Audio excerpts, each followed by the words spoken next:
Good morning, my people. We have another day of baking ahead of us. As you can see, our profits are over here on our chart. Your current profits are $214.44.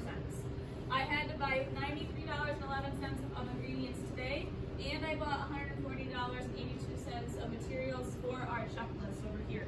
With your profits, we have currently bought your sifters, your canisters, your silicone baking mats, which came in today. We have those ready for us to use today. Because we have the baking mats, we no longer have to use parchment paper, which will help our profits overall, and we can fit 6 cookies on a pan instead of 5.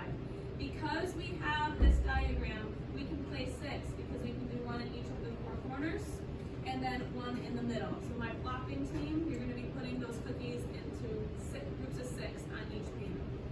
What questions do you have so far? Okay.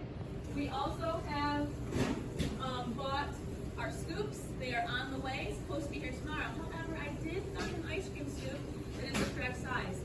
Last hour I used it and it worked really, really well. We had a problem with using our 1/4 cup scoop with our plopping because it's hard to get the measurement perfect with a 1/4 cup scoop. The ice cream scoop works really, really good. The one that we bought with our profits should be here by tomorrow. We also purchased a cart, which is on the way, so we have to borrow the one from the office, and we have our cash box. So we have almost purchased everything we need. Flour team, you guys go ahead and get started. Tell us what you're doing as you're doing it. You're going to get the all-purpose flour, scoop it up with 1 cup. Try to make it a little mountain and then level it out.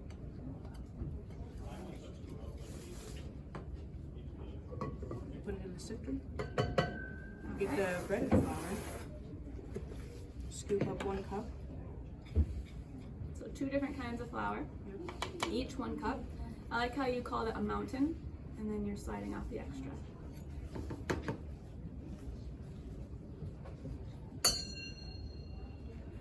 And you grab a teaspoon of baking powder, baking soda.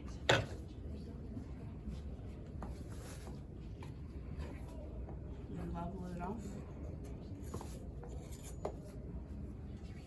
Put it in the sifter. 1 teaspoon of baking soda.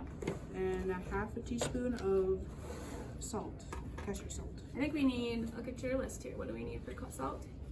We need 1½ teaspoons of salt. Okay, so our 1/2 teaspoon.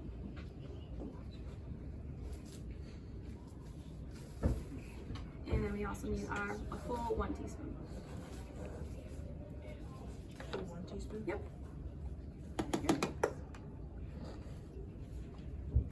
This team has been on this job for just 2 days, right? This is just your 2nd day on this task, I think? Yes. Yep. Last week, though, we had a different team on this job, and we could not find another teaspoon. We couldn't find our other teaspoon. So to problem solve our way through that, we found that we could use 3 1/2 teaspoons to get 3 halves, which is 1 and 1/2. And then we could use 2 of our 1/2s for the baking soda to get 1 whole. All right, sugar team, tell us what you're doing as you're doing it. So we get a 1/2 cup of white sugar and 1 cup of brown sugar. So we level it and then we pour it in the bowl. And then the next thing we do is we get the vanilla and we pour it into a teaspoon, and we need 2 of those.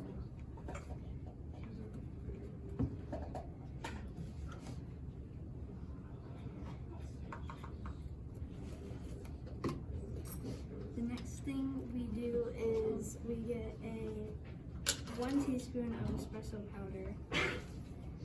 So I noticed that you have 2 different teaspoons that you're using for espresso powder and vanilla. Is there a reason behind that? We use the metal one for the vanilla because it doesn't it's for the liquid, because if we use one then it gets stuck and it gets all If sticky. you use one for both of them, the ingredients get stuck on there and it gets really sticky. Ash, what are you up to? I already got a pack of the brown sugar. And how much brown sugar do we need for our recipe? 1 cup. 1 cup.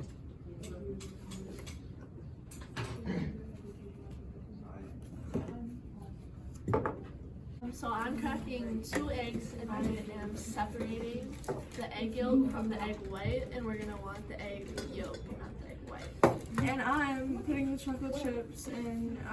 You want to do 1/3 cup of. It's okay. 1/3 cup. Then of dark chocolate, 1 cup. So I'm just holding the bowl so she can scoop out all of this. Great work. Kind of a 2-person job. Yeah.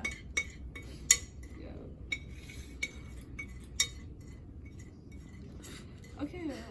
Alright, you can hand that back to the sugar team or they can make some more. And when you put the Okay. flour in, do you put all the flour in at once? No, we kind of wait. Pour it in. Pour it in, and then stop so she can mix it. Because if you do, it'll get all liquidy. Absolutely. We advertise that our cookies we're going to have an average diameter of 9.5 centimeters. So Kevin's just going to make sure that none of the cookies are too small or too big because we don't want our customers to get something they're not expecting. Thank you. What do we have over here? We have the average diameter in 9/30, which we help find out the area and the circumference. Absolutely. And for there we got 70.84625 centimeters squared, and for circumference we got 29.83 centimeters. What do we do over here, Rachel? We tested the size scoops, and we got yogurt and bakery, and we also got how many we made per batch. Excellent. And just all the math we did. Absolutely. We had to do that so we could figure out what size we wanted to make for our unit. We found all of the averages, like you said, we found out how many cookies are in each batch because we needed that information to find out the total cost. So what does this tell us over here, Rachel? It tells us the size of each, like how we got each, and also per unit, the cost per unit, and also the cost per batch. And That information helped us find out how much it cost for one individual cookie. So we found out the cost per batch for each ingredient, added that up, divided by how many cookies in the batch to find out how much does just one cookie cost us to make so that we could make a good price, figure out the right price, right?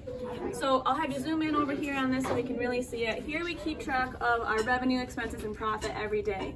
Anytime that we make money, we list it here, or if we have an expense, we list it here, and then we keep track of our current profits throughout the entire unit. Took us about 3 to 4 days to break even, and we just continue to keep track of that. We also, if you want to zoom in right here for me, keep track of our profits in a scatter plot, and we're going to continue to see a positive association, but we do have some variability because some days we have to buy more ingredients or we don't make as much money. Rachel, what do we have over here? we have, this is us explaining why our batches cost more than last year's, because inflation. And when price of ingredients increase, the price of the product also increases. So, Yeah, so we listed the price of each ingredient. The past 3 years we've done this unit, and in 2023 we see that it costs more for ingredients than it did in the past. What about over here, Rachel? we have a linear function. Linear function. And that told us that we needed to sell 56 cookies to break even. Yep. Which is right there. And the equation up here, y is how much, Y equals our slope, Yeah. which is $1.75, right? yeah, And that tells us the price per cookie. absolutely. And this is what we started, the profit we started with. Yep, that's our initial value where we started beforehand. And not included in our equation, but part of what we did was we found out it's going to be about 56 cookies to break even, which would be our x-intercept. Thanks, Rachel. All right, is my mixing team ready with some cookie dough? All right, let's take a look over here. So I actually have to teach you guys something new today. We have an ice cream scoop that we found. I ordered more, and I'm telling you, my people, this works so much better than what we had before. We had a 1/4 cup scoop, and you guys know you have to really work to make sure that it's correct. It's hard to scoop it out and plop it. Your hands get really sticky, and it's kind of a mess. But with the with the ice cream scoop, we just want to make sure it's all the way full like before, and scrape it across the side, and then we can just pull the handle and it pops right in. It's really nice. It's faster, it's not as messy, it's definitely more efficient. We will have 2 more of these tomorrow, so I need you guys to take turns getting those ready. And then Rachel, our floor manager, will make sure that these get into the ovens when they are ready, right? Yep. Okay. So right now you can see that our profits are $214.44. The students come up with ideas as how they want to give back to the project before the project starts, and then we buy those things along the way, like the baking mats and other things like that. At the end of this unit, we'll take the rest of our profits and we will split them in half. We'll have half of them for a classroom party where we can enjoy the fruits of our labor and enjoy all that, but then we also take the other half and we donate it to a community foundation. All right. One more sweep through, watching them all work.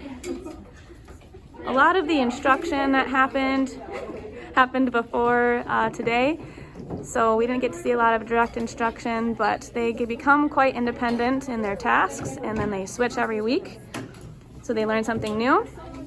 It's a really great unit for them